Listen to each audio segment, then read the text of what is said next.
N160 একটা সমস্যা কি জানেন? মাঠঘাট না যেটা আছে ওটা কোনো কাজের না। একটু জোরে চালাইলে যে পরিমাণ কাদা ছিটায়, সামনে একটা বিয়ে শাদীর কাজ আছে, তার জন্য একটা লাকেজ কিনতে হবে। ভিডিওটা দেখেন আপনারা, নতুন কন্টেন্ট ক্রিয়েটর হলে আপনাদের সাপোর্ট পাইলে ভালোই লাগে আসলে। Hello dear guys, this is Saikat. বৃষ্টি ভেজা এই ব্লগে আপনাদেরকে স্বাগতম। So welcome to my YouTube channel talking biker with a new moto ব্লগিং ভিডিও।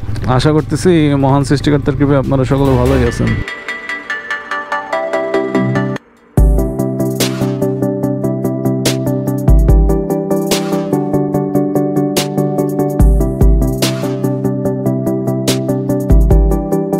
ভালোই বৃষ্টি পড়তেছে আজকে। এই বৃষ্টির মধ্যেও বের হয়েছে কয়েকটা কাজ নিয়ে, কাজ ছাড়া তো বের হওয়া হয় না, কাজের জন্যই বের হওয়া হয়েছে। তো আজকে কাজের মধ্যে আছে 3 থেকে 4টা কাজ। তার মধ্যে ফার্স্ট যে কাজটা হলো আমার ফুট রেস্টার ভিডিও আপনারা দেখতে পাচ্ছেন, যেটা কিনা খুলে ফেলাইছি। তো আমি একটা নতুন ফুট রেস্টের অর্ডার দিছি, সেটা আসছে, ওটা রিসিভ করব সুন্দরবন থেকে। তারপর সেকেন্ড কাজ হলো ওইটা নিয়ে যাব শোরুমে যে ওইটা ইনস্টল করব। সাথে গাড়ি ম্যানেজমেন্টের ক্ষেত্রে আগে ইঞ্জিন অয়েলটা ফালাই দেয়, দাঁড়াই না। অবশেষে বৃষ্টি থামিছে, আবার যাচ্ছি। বৃষ্টির সময় বাইক চালাইতে আসলে খুবই একটা সমস্যার সম্মুখীন হওয়া লাগে। আর আমার তো গাড়িটা কেনার পর থেকেই একদম বৃষ্টি আর বৃষ্টি। তো যেই কথা বলতেছিলাম, আজকে বের হয়েছি কয়েকটা কাজ হাতে নিয়ে।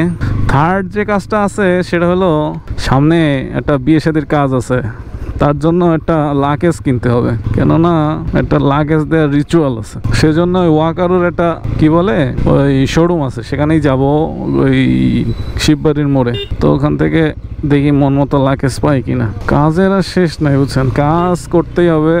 কাজের সাথে ফ্যামিলিতে ম্যানেজমেন্ট করে সব কাজ আগায় নিতে হবে। সব কিছু ব্যালেন্স করলেই তো একটা পারফেক্ট লাইফ তৈরি হবে, তাই না?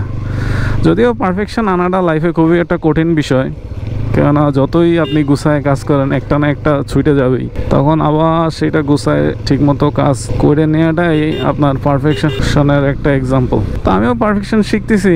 আমার আব্বা খুব পারফেকশনিস্ট মানুষ ছিল, তার লাইফে সব কিছু এতটাই গুছানো ছিল, তার কিছু গুণ তো পাইছি অ্যাটলিস্ট, যেহেতু তার ছেলে। সো আশা করি সেই গুণগুলো আছে তো আমার মধ্যে। তো সেই কারণেই তো আপনাদের সাথেও খুব গুছায় ভিডিও শেয়ার করতেছি আর। যদিও আম্মা বলছে যে আমি নাকি খাস বরিশালের ভাষায় কথা বলি ব্লগে, কিন্তু এখন চেষ্টা করব যে একটু শুদ্ধ ভাষায় কথা বলার জন্য, তাতে অডিয়েন্স শুনে মজা হবে। আর যেহেতু জেন্টেলভাবে বাইক রাইড করতে চাচ্ছি, তো সেহেতু জেন্টেল ল্যাঙ্গুয়েজ ব্যবহার করাই উচিত।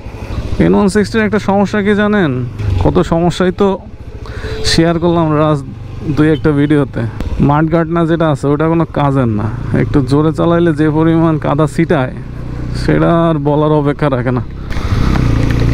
আবার প্রচণ্ড বৃষ্টি নামছে।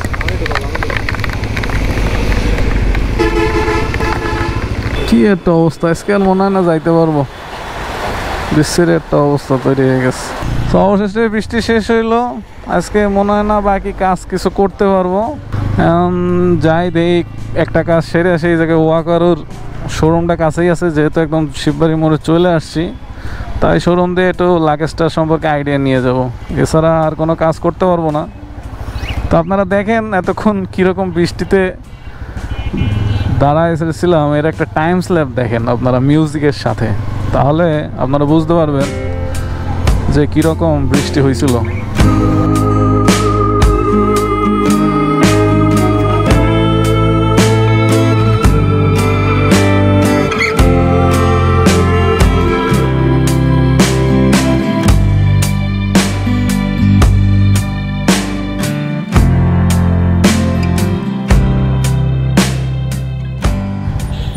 ওয়াকারের শোরুম জায়গায় দাঁড়াই, শোরুমে যাই কাজটা সারি।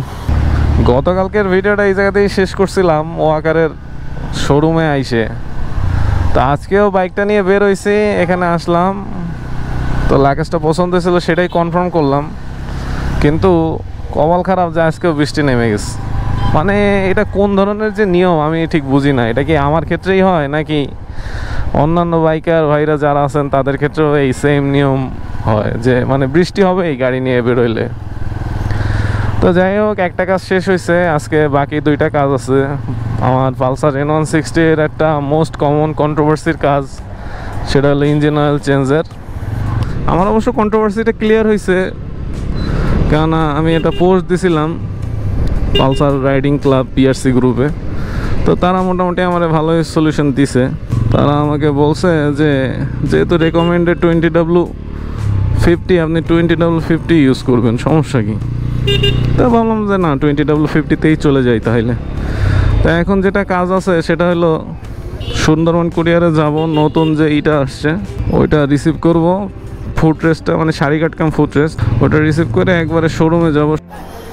তো এই হলো আমাদের পার্স, মোটামুটি সুন্দরভাবে পাঠাইছে। কোন জায়গা থেকে নিছি না নিছি সেটা আপনাদের সাথে ডিটেলস আলাপ করবানে, আগে দেখি লাগাইতে পারি কিনা ঠিক মতো।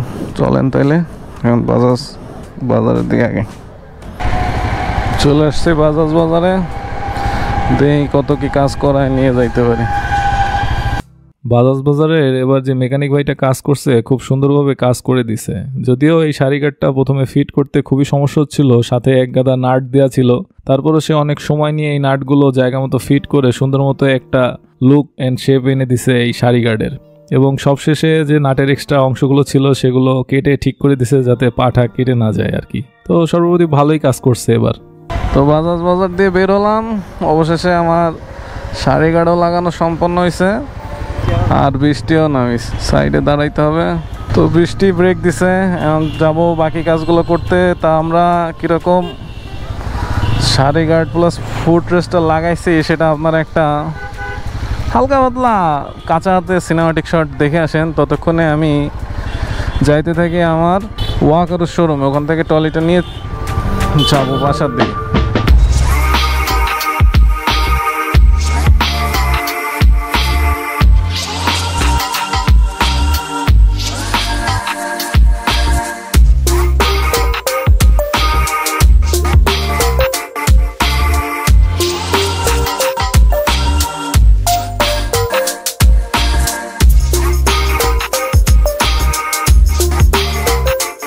তো আমাদের কেনা হয়ে গেছে লাকেজ।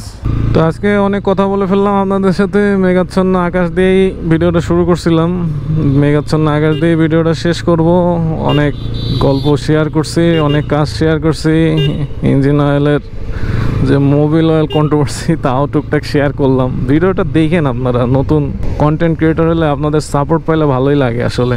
তাও টুকটাক দেখেন আপনারা, কোয়ালিটিফুল কন্টেন্ট হইলে আরও অনেকেই দেখবেন, এটাই আশা রাখতেছি।